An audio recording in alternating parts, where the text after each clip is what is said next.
ก่อนได้เวลาแล้วเรามาต่อยท้ายหอยหลักไก่กัน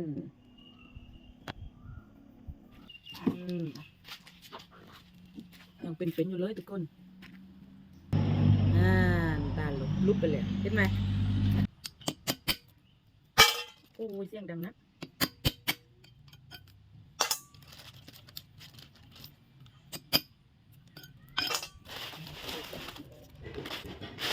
คนนี้ได้ง่ายหน่อย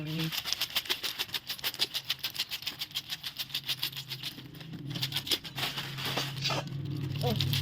ยหมด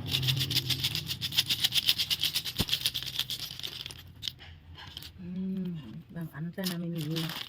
ใส่มา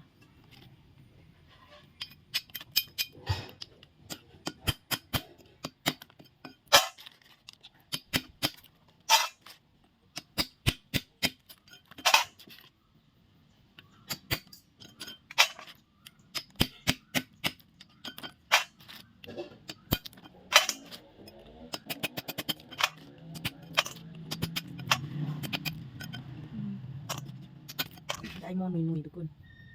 ไม่มาแล้วรอบนี้สำหรับเอามากินเอง